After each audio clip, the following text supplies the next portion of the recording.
This is Akashvani. In the program Spotlight, now we bring you a discussion on results of US presidential election. The participants are Skand Ranjan Tayal, former ambassador, and Simran Sodhi, journalist. Today we are discussing the elections which have concluded in the United States. President-elect Donald Trump is headed for a second term. This is quite a victory for him. He has won this second term, which is not a consecutive term. He was president and then Joseph Biden from the Democrats became the president. And in a way, Donald Trump has returned to the presidency after a gap. And it's also been quite a surprise because everyone expected that this is going to be a close contest where Kamala Harris and Donald Trump are neck to neck, but the results have surprisingly come out in a sweeping fashion for Donald Trump. And we are now headed towards what many are referring to as Trump 2.0. Ambassador Tyal, when you see this election result and the sweeping manner in which President-elect Trump is headed for a second term, how do you interpret his success and his return to the center stage, if we may say so? In the United States, periodically the governments change. President Clinton was Democrat, then President Bush was Republican, then President Obama was Democrat, then President Trump was Republican, then came President Biden, and now President Trump again. But the results of yesterday show a very definite rightward conservative shift of the American polity. Because earlier when President George W. Bush won in 2000 or President Trump won in 2016, their popular vote was less than their Democratic opponent. But this time, the popular vote of President Trump is 4 to 5 million more than that of Vice President Kamala Harris. So that is a definite shift in the American polity which can have long-term consequences for American society as well as American system. Now, the reasons for that, of course, could be that the American society was grappling with some issues which were very close to their heart, like economy was perhaps not doing well, unemployment was a little high. Inflation was high as compared to previous years because of COVID and other reasons. So their purse was shrinking. And many of them were very concerned about illegal immigration because very large number of people were coming unrestricted into United States. And the general perception was that the Democrats were very soft towards this illegal immigrants. For any country, illegal immigration is a major problem. Like in India, we dislike illegal immigration, Rohingyas or Bangladeshis coming from. So that is why perhaps the Democrats lost the pulse of the people and have now lost the Senate as well as the House of Representatives. And so earlier they at least had the Senate also. So President Trump will be free to push his agenda in full force. Let us now hear to President Trump's victory speech. These are our friends. We have thousands of friends on this incredible movement. This was a movement like nobody's ever seen before. And frankly, this was, I believe, the greatest political movement of all time. There's never been anything like this in this country and maybe beyond. And now it's going to reach a new level of importance because we're going to help our country heal.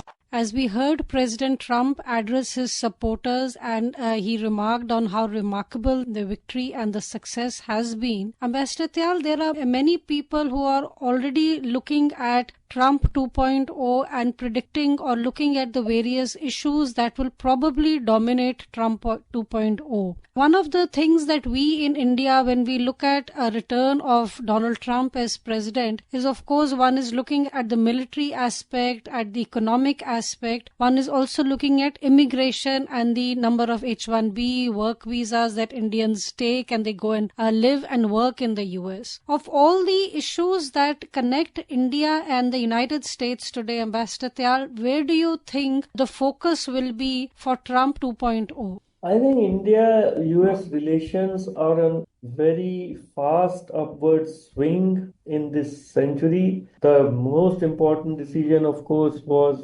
when President Bush was there and exemption was given in nuclear suppliers group for trade with India, even when in nuclear material, etc. And after that, in successive administrations, India and the US have taken some momentous decisions, and particularly in the last 10 years, if we see the defense relationship has grown very, very rapidly, and India and US are not allies, but if you look at the spectrum of agreements which have been signed for information sharing, for sharing of logistics and supplies, and now our officers can be there in their Pacific Command and all of that. So I believe that that momentum was maintained under President Biden also, and the same momentum will continue when President Trump has returned. And a foundation which was laid by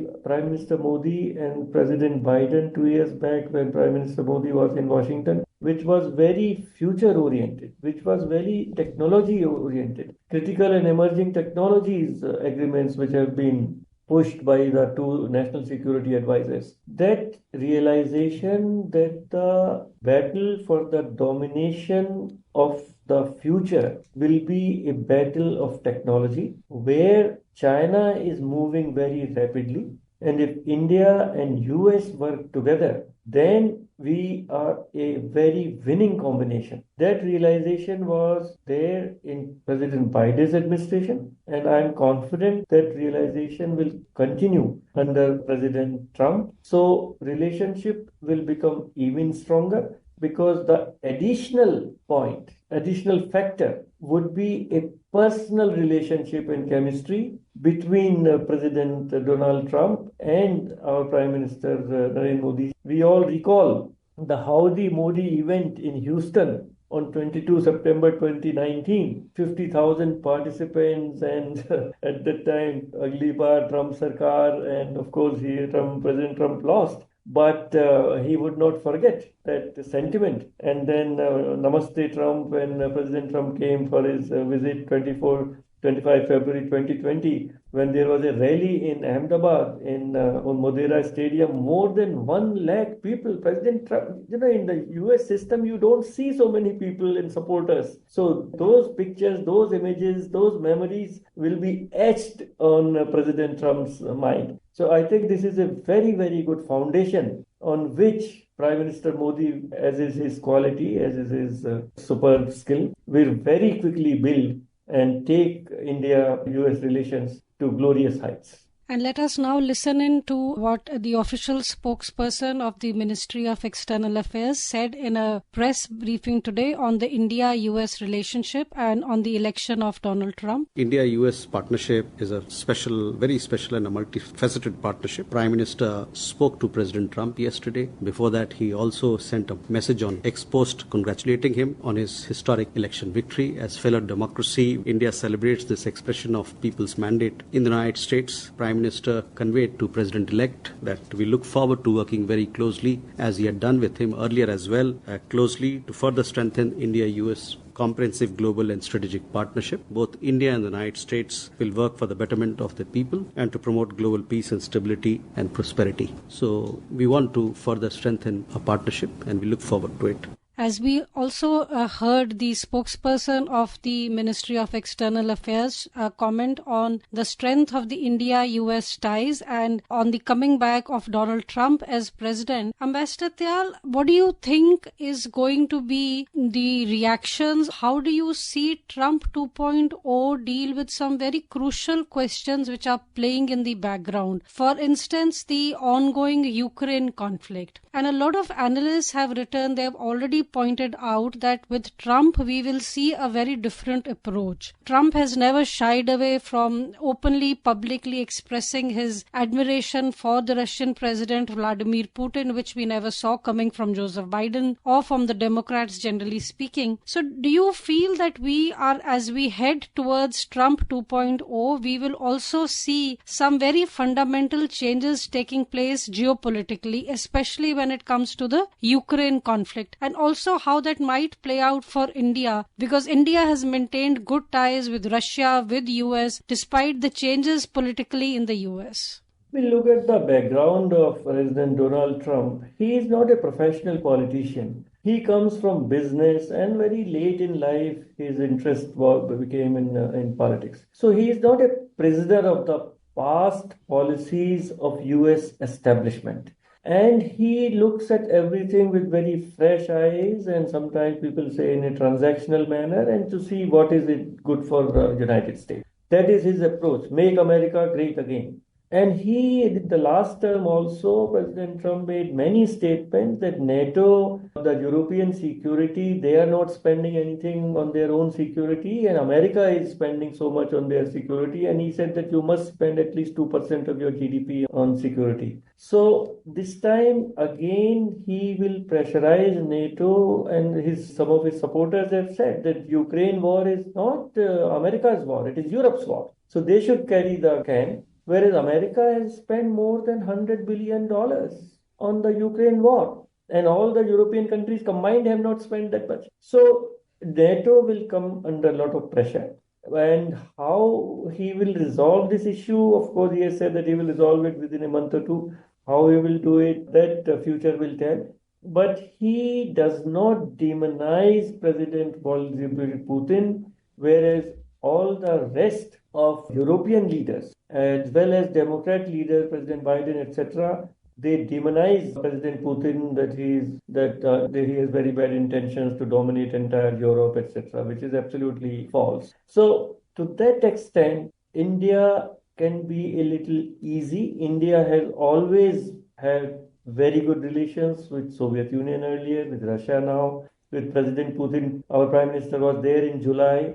And after that, of course, he went to Ukraine also in August. So understanding for India as far as Russia is concerned, as far as Ukraine-Russia war is concerned, will perhaps be closer with a Trump administration as compared to what it was in Biden administration. And with skillful diplomacy, perhaps India can help in many ways the United States and President Trump when he explores ways how to wind down this war, Ukraine-Russia war, and how to bring that conflict to an end, which will be good for Europe as well as for the world. But it is a ray of hope. Ambassador Tyal, very briefly as we end the discussion, do you feel that one will also see some kind of closure in the Israel-Hamas, the conflict which seems to be coming nowhere close to any kind of an end? And do you feel that a change of guard in Washington is going to have some effect in the Middle East?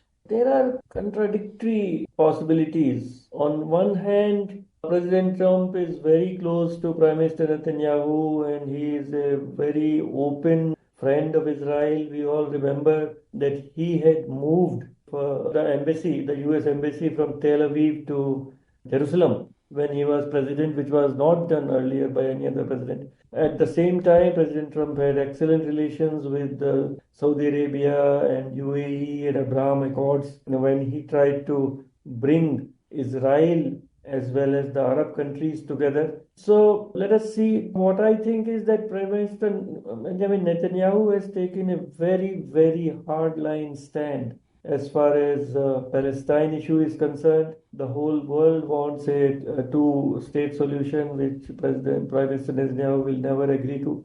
So I don't see a early closure to that problem, unfortunately. And in the coming days, we will continue our discussions on the India-US ties and also on Trump 2.0, which we all are headed towards. With these comments, we bring today's discussion to an end. Thank you. Thank you.